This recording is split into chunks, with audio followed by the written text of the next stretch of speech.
Hey, y'all. Welcome to this training about relationships, healthy versus toxic ones.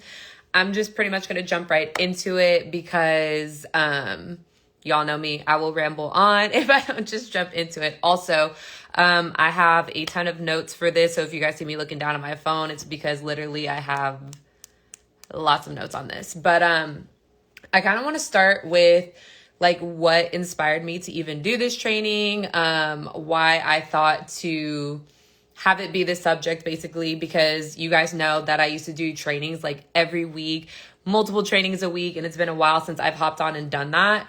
But I just kind of like got the download to like, you need to get back on and do these every week again. And then I got it specifically because I was in the shower the other day and I was thinking about the difference between how a healthy relationship feels as opposed to a toxic relationship. Because for me personally, I have only known toxic relationships for a really long time.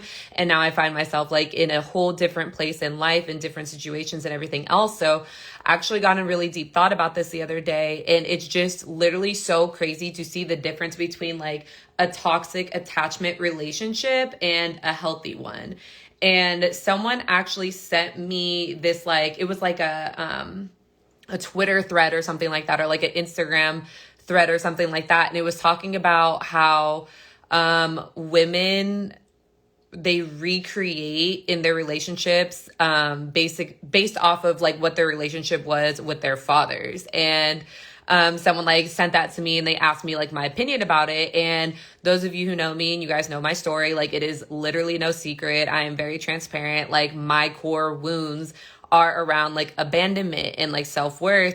And that all comes from my relationship with my father. My parents got divorced really young. My dad was in and out of rehab, wasn't very present in my childhood, all of that stuff. So I always attracted relationships that just reflected that back to me. So there were always a kind of relationship where I had to fight for them to stay, and I felt like I had to prove my worth to them all the time and try to prove myself to someone. Like I was always like in this constant pulling game of like, well, I'm going to make them see my worth, blah, blah, blah. Like I always set myself up to be in these situations and these relationships with people who didn't see that in me, and they didn't not like just off gate, you know what I'm saying? Like see my value and what I had to offer.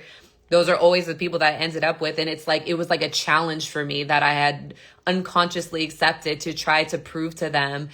And like, I wanted them to have the aha moment and like see my value and give me the things that I deserve and to want to stay with me and all of those kind of things. And I kept finding those emotionally unavailable people that made me feel unworthy and that I had to prove myself to them. And like now coming at it from like a more healed perspective and everything else, like you always like go back and like I'm questioning like, did I even love these people, or was I just like addicted to reinforcing my own trauma and finding toxic safety in the comfort and the familiarity of my trauma and of my story? Because we create our stories for ourselves of what we've been through, what we've experienced, and we start to build an identity and we start to build comfort in that story. And that's why we attract so many things that reinforce this story, especially when we're so used to telling it to other people over and over and over again. Because every single time that we tell this story again, we're just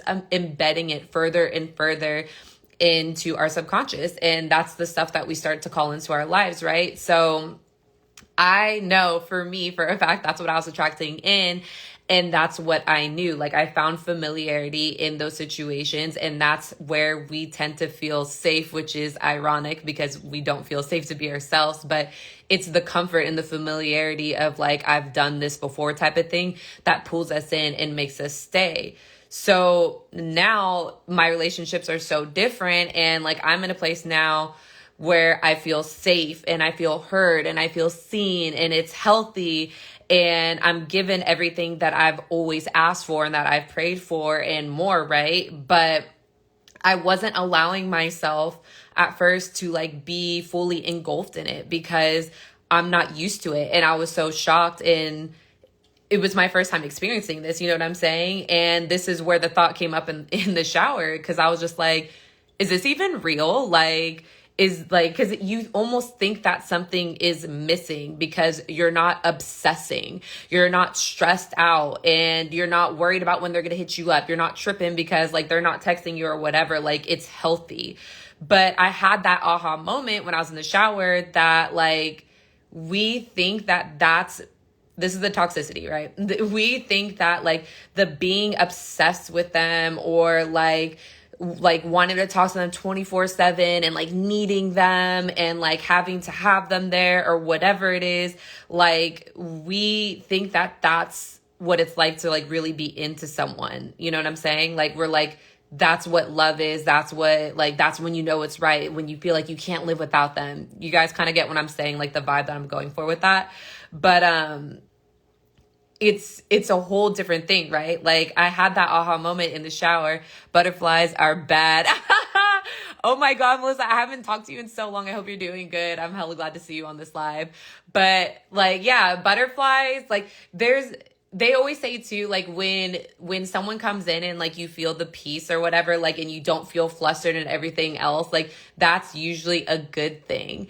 But I'm not gonna expand on that too much. But again, I had the aha moment that like that wasn't really like love or like really being into someone. Like, that was my trauma reinforcing of a situation that where I had to like question my worth, or if someone likes me, like the chaos, the uncertainty, the chasing, the proving, the desperation energy, the lack energy, the scarcity energy of like needing it, need to prove something, needing the external validation. Like, that's the adrenaline rush that we begin in the beginning. And we're like, oh, like I just really like them. Like, I just want to be around them 24/7. Blah, blah, blah, blah. Like, majority of the time, not all the time, but majority of the time, it's a toxic like connection that we need to have, that we need to have someone there, and we want like all of their energy all the time. And like, if not, we think they don't like us, or like if they don't want to talk to us 24/7, we think that they don't like us, or like whatever it is. You too, my love, so on point. Trauma bonds, yes. Oh my gosh, trauma bonds, don't even get me started on just trauma bonds alone. I was actually having a conversation with someone about that. They're telling me about like who they've been dating, and it's like literally like the same situation over and over again. And I'm just like, what the hell? And I was just like, I was so familiar, and I was like, you're feeling these people because of the trauma bonds. Like, when you go through trauma yourself, and again, going back to the story, right, of like the story you tell yourself of what you went through. Like, oh my God. Also, if you guys have not read The Secret of the Shadow by Debbie Ford, oh my God, this book is so fire. This is literally like my course in a book. Actually, like every time I read this book, I'm like, this is in my course. Like, it's so crazy. Also confirms to me that I definitely need to turn my course into a book. I'm probably gonna do that. But when we tell ourselves this story over and over again, right, and we start living by it and we identify in it, and like it's almost like a badge of armor, right? Like, we're like, oh, we've been through all this and I'm still here, and like which is like, that's what's up. You know what I'm saying? Like, it's dope that we go through all this stuff and we still make it, but it's almost like a weird unconscious superiority complex that we get. Like, we see ourselves as superior because we've been through so much more and other people have no idea, and da da da da. But when you find a partner who has also like gone through trauma and experienced all these other things, you trauma bond, and you start to have this connection with them because you're like, I've been through a bunch of stuff and they've been through a bunch of stuff. And now like we have that bond because they understand, right? But the problem with trauma bonds is usually you're unhealed from that trauma, and so is your partner, and you guys are feeding that energy off of each other and handling situations in a toxic way. And it is just not smooth sailing, bruh, like at all. I know, because I've done it. But that's like a whole other thing. I could get into trauma bonds and literally talk about that forever. But again, like to circle this back in, the constant adrenaline rush is like a mix of anxiety and worry of like losing. Ordering this, I have her other book. Thank you. You're welcome. But yeah, like I've come to a point in life that I don't have like that unhealthy attachment. You know what I'm saying? Like, it doesn't feel stressful. I'm not worried. Like, I'm at peace and I feel safe. And I'm not used to that. Like, for real, I'm not used to that. Like, this is what a healthy relationship feels like. It feels like peace. And like they say that to people with trauma, peace will feel like boredom. I'm not bored at all. Like, don't get that twisted. Like, I'm so happy, and I'm just so used to being like on edge all the time and like waiting for the other shoe to drop. Like, that extra, like the excitement sometimes that we feel, or like the heightened stimulation, it was just like stress and constantly wondering if like I'm enough, and if they really saw my value, and like if they weren't gonna leave me, and like da da da da. Like again, like in the toxic relationships, we think that that's what love is, and that's, you know, that's how we know we like someone or whatever, but that is just like your trauma like coming out in the toxicity. And it's just you think it's excitement, and you think that it's love, and you think that it's all these emotions, but it's literally just heightened stimulation and adrenaline rushes of worrying, of anxiety, of being scared to lose them, of depending on that other person, like the codependency, like for your validation, for you to feel safe, for you to feel complete, right? So the rush and the need for them to stay and validate your worth, that is the toxicity. That is the heightened stimulation that we all, because I was there too, that we all think is the thing that means that we really like someone, or that we really care about them. Like, I don't question that now. I feel like I'm home. I feel like I'm exactly where I need to be, and that it's safe here, and it feels like peace, and it feels like calm. And it's funny how like I'm starting to notice all of these things coming together as a confirmation. And it's funny too, because like for a second, like when I got into this situation, I was just like, what is going on? Like, do I really like this? Like, I know I like them, like, and I know I'm attracted to them, and I know everything else, like, but it feels like, you know, like this is different. Like, what is missing? Is there something missing? But it's just experiencing peace for the first time. Like, and a lot of us swerve those relationships because, we feel like something's missing, or we think that something's missing when we first meet someone, because there's no like this, you know, like that. I always like to say, like, it's like a clenched fist. Like, there's no like, oh my God, I need it. Like almost literally like a drug. Like, I need it. Like, I want it. Like, I have to have it, blah, blah, blah. Like, that's not really liking someone. Like, it's just literally like the toxicity. So, I think it's really powerful that when you actually experience it and you allow it to happen, and you're not like stuck in the like, this feels weird, or something's missing, or this is different, because you feel that peace, how much if you just sit and like really bask in it, you realize like, oh my gosh, like this is what home feels like. Like, this is what peace feels like. This is a completely different experience than what I'm used to, you know what I'm saying? And it brings you this realization of like your growth and how far you've come as a person, and just the place that you're at within yourself. Like, and I'm so grateful, and like that it's the trauma that's missing. Like, it's the trauma that's missing. Like, that's so amazing to experience. Like, the worry, the chaos, the need to prove, the need for external validation, that's what's missing. And when you get to this point and you're in like this healthier relationship, when, you know, like when your man or your girl or whatever tells you how amazing you are, and how beautiful you are, and how dope you are, like, it doesn't feel like validation. It just feels like confirmation to what you already know. And that's the difference. Is sometimes like we feel like we need that reassurance from our partner or whatever, because we need to know that they still like us. You know what I'm saying? Or we need to feel like we're still worthy, or that they're still paying attention, and whoop, whoop, whoop. And like, yes, compliments are nice, and I love them and everything, but it's like, you're not telling me anything that I don't know about myself, that I haven't already figured out and centered in and loved and learned about myself already. And that's where the key is, right? Is I made myself whole on my own, and I do not need him to fill me, but he comes in and he adds so much to my life and to my days. Like, and I'm so grateful, and it's such a confirmation. But to just go off of my own experience and expand on this even more, the toxicity again is the adrenaline rush, the need, the loss without them. Like, it's feeling like you're dependent on their reassurance and their attention and their desire for you. Like, it's a lifeline, if that makes sense. Like, that's what's keeping you holding on. That's what's keeping you going throughout your days, is knowing that you are wanted and needed by somebody, and that they're going to give you that reassurance that they need you, they value you, they see you, like all of that stuff. Like, that's that lifeline, depending on it. Like, it's the relationships where you're not seen, you're not heard, you're not appreciated for who you are in every way, your unique gifts and your essence. Like, toxic relationships are the ones that make you you feel unsafe to speak how you feel and share your emotions. Like, it's an argument if you speak your mind, or you're told that you're too much, or you're hard to please if you just express your needs. Like, communication is so healthy in every partnership and relationship to expand even past romantic ones. Like, communication is key. You need to be able to express what you need. And if it's an argument that you are expressing how you feel, if something bothers you or whatever your needs are, then that is a toxic relationship, period. Like, people who invalidate your emotions and they make you feel weak for having them or wrong, toxic. If you can't fully be yourself and open up to your partner, there's a problem. Like, if you, like, they're meant to be your teammate. You know what I'm saying? Like, these people are meant to be your teammate and your supporter, your number one cheerleader, your safe haven.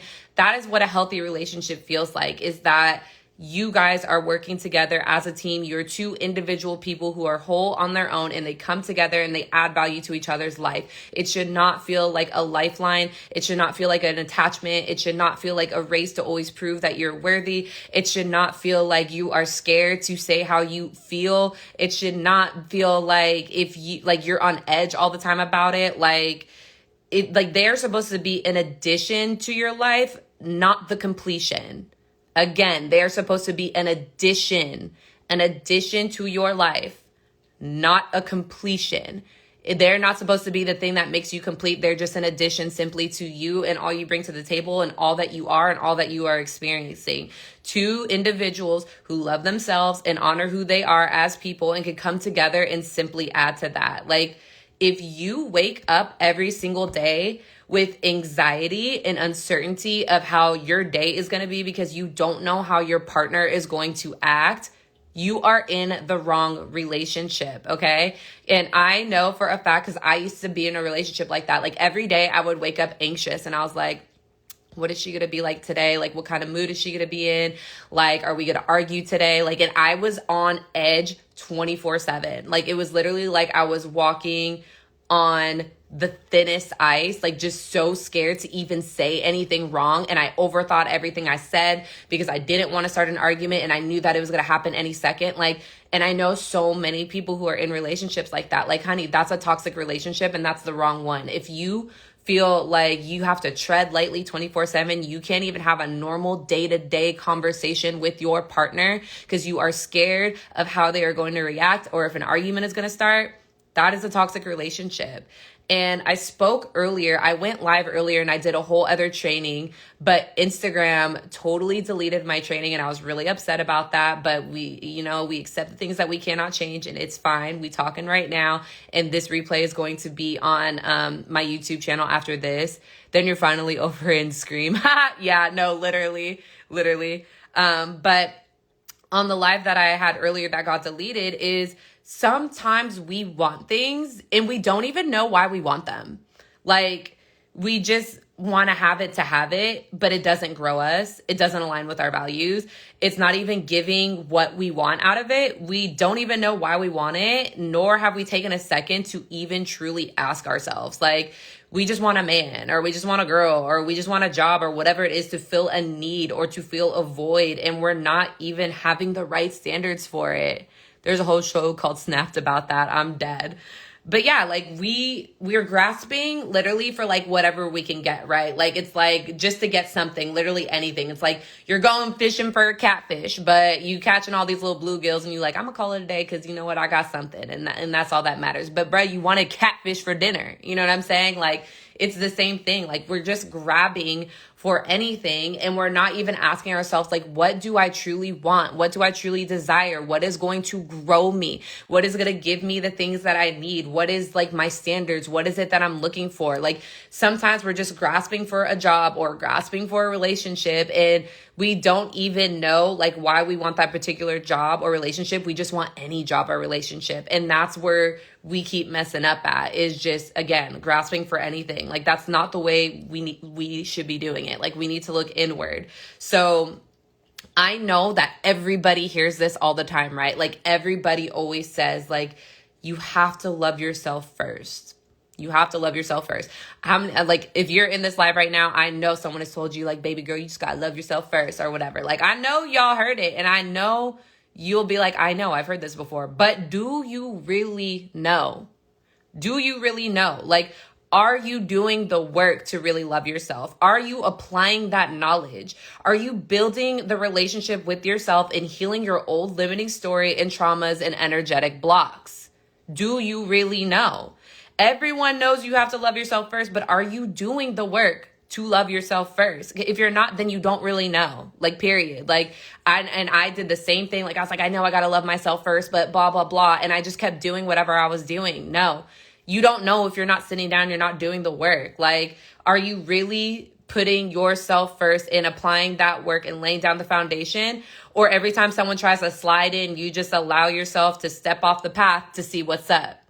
Now, don't get me wrong. Like, I believe that you can simultaneously be healing and still doing the work while you're in a relationship. I do believe that you can do that, but you have to have the foundational healing and undoing done for that to be something that's possible for you. Like, if you still have your old limiting story, like, or if you don't have the old limiting story, and you'll hear me talk about old limiting stories, which is basically the stories that we tell ourselves that we're unworthy, we're not good enough, whatever, based off of our trauma.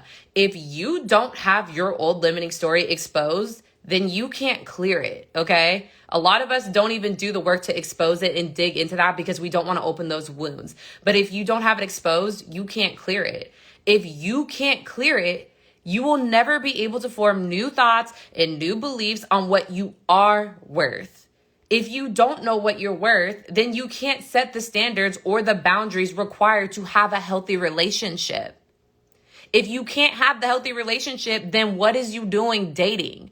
Period. Like, 120%. Like, there's a levels to this. Like, we all are like, why is this happening for everyone else? Like, I feel like so-and-so's in a relationship and blah, blah, blah. And like, I want that and I want to be happy and da, da, da, da. But are you doing the work that you need to get that? Are you doing the work? Like, we don't want to be alone long enough to do the work. Like, we'd rather have the distraction and settle because it's better than being alone. But baby, let me tell you, my alone feels so good right now, like so good, but it was hard as hell. It was hard as hell. I didn't date anybody seriously for 2 years pretty much after my engagement ended. And I watched like my best friend, who I live with, like I watched her and her relationships and spent all my time around them while I was trying to resist giving into my loneliness and my pain and my triggers that I was feeling around my self-worth and my abandonment. And it was so hard to have that in my face constantly and stay true to what I knew I had to do to eventually have what I wanted one day. Like, it was so hard to be around like a couple that was happy and like everything else and they're all over each other and blah, blah, blah. And I'm just like, no, like, I don't want to do that right now. I know I need to be by myself so I can heal this core story and to heal my wounds, because that's how I'm going to get what I want. But it's so easy for us to just be like, whatever, and give in and just try to date and do whatever before we're ready, just because it's like, it's hard being alone, especially when you see everyone else being happy. And I will attest to that 120%. It is not easy, but I surrendered. Like, I just surrendered to it. And I knew that I had to sit in that pain and dig deeper into it if I ever wanted to have something great. I had to dig into my self-worth, and I had to dig into my abandonment wounds, and I had to go back to those core memories and experiences that I had and go through and actually heal them. And I had to realize that, like, I would feel alone and weak for a while, for like a short period of time, but also having to simultaneously celebrating myself for that, for holding out through the process. Like, it's like, it was so hard and I felt like shit and I felt alone and I was like, oh my gosh, this is the hardest thing. But I had to celebrate myself for doing that at the same time. Do you know how hard that is? It's so hard. It's so hard. And I'm not gonna cap, guys. It's hard. But I had to be my biggest cheerleader when I felt my absolute lowest, and build that trust with myself that nobody's got me like I got me. And I had to recognize my strength, and I had to start by one, like, highlighting the amazing qualities that I have and I possess. And like, that made me so uncomfortable. Like, it made me so uncomfortable to like start highlighting the things about me that I loved, like be it my personality, like the physical things about me, like whatever it is, or like just things that I've done that I feel like makes me a dope person. Like there's so many people who project onto others that loving yourself is conceited. I was one of those people because I was so uncomfortable with like loving myself. When I saw other people do it, like it creeped me out, and I was like, ew, they're hella into themselves. Like that should, if you're like that, that's a sign that that's something that you need to heal and like rebuild the relationship with yourself. That was another limiting story that I had to heal and cringe through as I started complimenting and highlighting all the different aspects of myself that made me magic. And I built the relationship with myself that I never had. And like I said, it was really lonely at first, but then I started finding like the best company in myself, and it became easy and it became fun, and all the things that I wanted from a partner, like that I never really got, like sometimes here and there, but like the consistency of these things that I wanted and desired, I gave them all literally to myself. Like I kept my space clean. And I kept it clear. I would get myself flowers. I wrote myself love letters. I complimented myself. Like I really got to know her and listen to her, and I watered her and I grew her. And like, I wanted a man who could lead. So I would lead myself to be the best version of me, if that makes sense. It's like everything that I desired to get from someone else, I gave to myself. And I know that people talk about this all the time too. But again, it's rewinding it back to like, you know this, but do you really know? Because if you know, then you would be doing it and applying it and doing the work. And that includes giving yourself what you desire to receive from a partner. Because a lot of us, that's another thing. We give into these relationships and we settle for these relationships, even for people that we don't even like. Like, we live in such like a toxic generation of like dating and everything else. And like, there's so many people who just use people for like the benefits also, which is another also form of toxicity. Obviously, it's just like, they're just in it to get what they could get from it. But it's just like, bro, get it from yourself. Like, give those things to yourself. Like, and when you do that with you, like, you just build this bond with yourself that's so unshakable that you're just like, I don't even like I said, it was really hard for me at the beginning, like the first year. But after that, I was like, my alone feels so good. Like, you really got to be something spectacular to like pull me out of this, because I've stepped so far out of the toxicity that I'm just like, I will not risk that for anybody. And I'm like, to give you my attention, I'm just like, okay, you got to have all signs pointing to you have none of these toxic traits type of thing. Like, I would rather be alone because my life is hella peaceful now and I don't have to worry about anything. Like, once you get to that part, it becomes so easy to like have these standards and to really not settle for anything less. So I'm getting off track, but this is how you can make the shift and start laying the foundations. Like, as long as you're reaching for or allowing anything to come in and not doing that internal work, you will continue to attract more of the same toxic relationships that reinforce your trauma and give you that familiarity that we're talking about at the beginning of this training. Like, when we're used to chaos, we will create it even if it's not already there. And I've experienced this too, like dating people who are used to trauma. Like, even though I had done a little bit more, like I was a little bit more advanced healing wise than the people that I was dating at the time.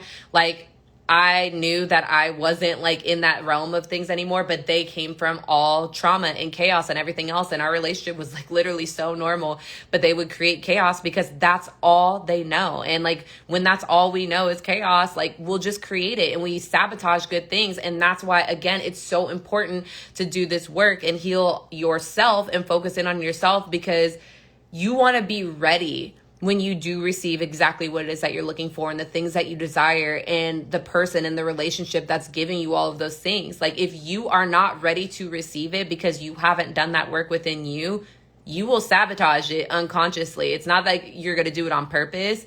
You will sabotage it unconsciously by creating chaos through arguments or whatever, or playing the old limiting story in your mind that there's no way this can be real, like, you're not worthy of this, like, no one's ever like this, blah, blah, blah, creating false scenarios in your head. Like, one way or another, we sabotage it if we are not internally, emotionally ready and healed to receive this new kind of relationships. Like, that's why the foundations have to be laid. Like, if you want to attract your dream partner or relationship, it starts with doing the work so that you can confidently set the standards for what it is that you desire, and you don't settle for nothing less than that. Like, literally nothing less. And I will tell you guys too, like, excuse me, I just hella burped. Whenever I do these trainings, I burp. I'm like releasing energy as I'm teaching. It's really weird. But anyways, when I got out of a relationship a while ago, it was like really toxic. And I was like not settling for anything less after that, right? Will you save this live? Yes, I'm going to post it on my YouTube channel, and I will post the link in my story once it's uploaded so you guys can go back and watch it on my YouTube, and make sure you subscribe. But when I got out of a relationship a couple of relationships ago, I was like very like, I'm not going to settle for anything, right? And so like things would come at me. My ex even came at me, and I was like down to give it another try. And as soon as I saw the same toxic behaviors, no matter how much I love them, I was like, no, not having it. Bye. Let that go. Another person came, wasn't having that. No. Like, if they did not meet my standards, I was like, no. Like, I felt like I was just getting a bunch of tests, and I'm like, ooh, I'm passing them with flying colors, baby. And I was just like up in there feeling so good about it. And then my next relationship came, right? And at first it seemed like everything I had ever wanted, right? And you guys know, like, who have been here for a while, you know my story. And I have no problem ever like going back and sharing this with you guys and being open. That's my whole platform, is my transparency. And so I was with this person for 3 years. We were engaged. We had problems literally like after the first year, and I stood for a long time because I felt like I made a commitment. Then we were engaged, and I felt that I had to follow through with this relationship. And I tried to be very conscious in that relationship and be like, look, like, this is what I'm like, I need from you. How can I support you in giving me that? Blah, blah, blah, blah. But all signs were pointing to like, this isn't in alignment. Like, you guys are in two totally different places. You desire two totally different things. Yes, he's a good person and a good guy or like whatever, but this is not in alignment. And I feel like I thought I had passed all these tests coming up to this relationship, and then I got in this relationship. But now I look back and I'm like, this was my final test, that like I had everything right on paper. We looked good. Like, I like had the house, could have had the marriage. Our families were super close, like all of the stuff, but I was miserable because I wasn't getting what I needed out of that relationship. And if I asked for it, I was told that I was too much, when I don't ask for much. Okay. I don't ask for much. I really don't. But, I was like, told that I was too much, and I started doubting myself and like all of this stuff. And that was the ultimate test. The ultimate test was you made it this far. You're in this committed relationship, but you are not happy. Like, you're not getting what you need from it. Are you going to settle and stay in this just because it looks good on paper and you've made it this far and you've been with this person this long and this is your situation now? Or are you going to do what's harder and step away from this and walk away and do what you need to do to put yourself in a position to heal and receive what it is that you want to have in life? And that's what I did. And it was very, very, very, very hard to do for multiple reasons. I was upsetting two families, like, and though they understood where I was coming from, like, everybody was upset about it, and it was weighing on me so much. And then like weird stuff started happening after that. Like I think there was some overlapping between like me and the new relationship and like all this other stuff. So that brought up like trust wounds. It brought up abandonment wounds. I have a wound around being chosen. Like, if there's two options, they always choose the other option. So I literally like opened myself up to go back into that relationship, even though I knew that's not what I wanted. And I wasn't happy, just because I was like, we just broke up and now you're dating someone else. Like, no, like blah, blah, blah. And I wanted to be chosen. And I realized really quick that that was my trauma and a trauma response, And so like, I let that go, and I really sat and did healing for the last like 2 years of my life. And I knew that that's what I had to sit down and do if I ever wanted to be happy and to attract something better. And it's always, always, always the harder work. It's always the uncomfortableness. It's always doing something that seems really freaking scary. And you might disappoint people on the way, and people might not get it, and people might be mad at you, and people might judge you. But at the end of the day, nobody has to live with how you feel but you. And I know that it's really difficult at the beginning, and it's hard, and it's like, like the loneliness of really doing the work to heal yourself and like dedicate to that and not accept anything until you know that you're putting yourself to be ready to receive this. But what happens after that is so worth it, and it gets easier way quicker than you think that it will. So yeah, like you want to be so at peace in your alone that someone has to be, again, real spectacular for you to even give your energy. Like you're literally so unbothered by anything, like you don't even care. Like I used to hate people approaching me because I was so uninterested and I was totally vibing on my little solo trip. And I promise you, like you'll get to a place like that. But I am truly happier now than I've ever been in my entire life and in my relationships. And that's because I powered through that initial discomfort, and you could do the same thing. You can definitely do the same thing. You just have to, it's the perception of what you're going to focus on. Are you going to focus on the temporary discomfort of now, or how it's going to completely change your life later on and give you the things that you want in your life and help you attract something that's better and stronger and more powerful and aligned with your values, and it's giving what you needed to give. Like it's so worth it. But again, it's the power of choice and power of perception of what you choose to give energy to. So if you guys have no idea where to start with this, like if you're like, okay, that all sounds good, like I would love to do that, but where do I even start with that? I would love to help you through this journey. Like this is literally my life's work. I've done it myself and I've gone through it, and I've helped hundreds of people go through this work as well. So this month, I'm opening 10 spots to my Heal Your Shadow Intensive and Collective. What the Intensive and Collective is my signature framework. My one-on-one clients that pay like $10,000 for a contract to work with me one-on-one get the same exact framework as what you get inside of this program. It's proven. Everybody has success with this and they completely change their lives literally in a matter of weeks with this. But it starts literally from the beginning. Like we start from your childhood, like your core wounds, your relationship trauma, your childhood trauma. And we go through and pick that apart literally one by one, piece by piece, and do the work to release its energetic hold on you and to actually heal that core wound. And then we go into forgiveness of yourself, because after we do that, it's really heavy. And we start to do this thing where we kind of get mad at ourselves or we blame ourselves for the things that we allowed. But that's not the energy to have. So we go in and do that work to like dissociate from that and to forgive yourself.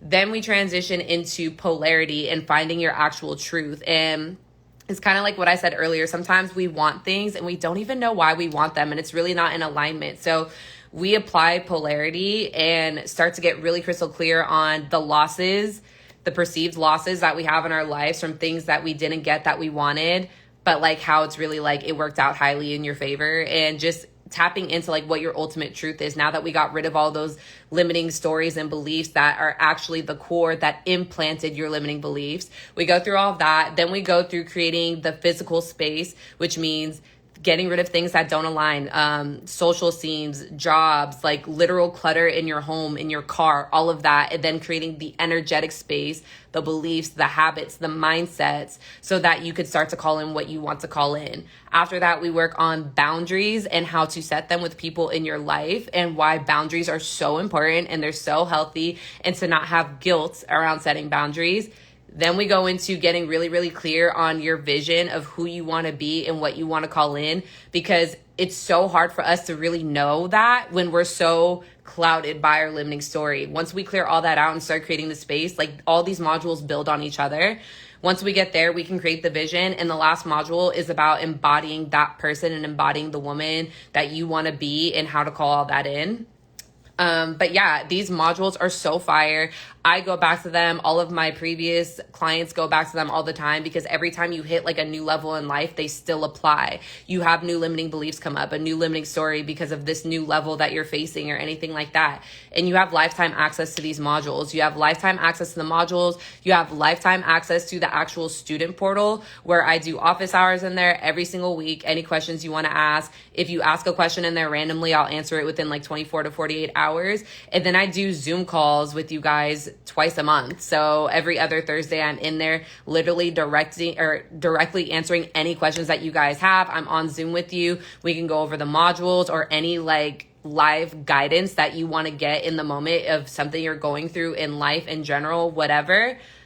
You have that. And that's literally for a lifetime that you guys have access to this. So I just released a super extended payment plan It's $99 a month for 12 months. Once you're done paying it, like you're done, literally. And you still have lifetime access to these modules. Like it's a forever thing. It's not like you have to pay $99 a month for the whole lifetime that you're in there. It's literally 12 months, $99 payments, and you have access for a lifetime to the calls with me, to the office hours, to the modules, to any updates that come in. And I just go in there sometimes and I do really random trainings that I only do for my Heal Your Shadow collective. I don't put them on YouTube or anything else. It's special just for you guys. So if you guys are interested in having me pretty much like hold your hand through the process, let me know. Like, this is my bread and butter, and it's so potent and it's so effective because I've gone through it myself, and I literally just, my own personal journey took years. And I spent tens of thousands of dollars on certifications, on programs, on coaching, on training, so that I can figure out my own healing and learn different modalities and see what works and what doesn't work. And I took all of that and I condensed it into this 8-module program.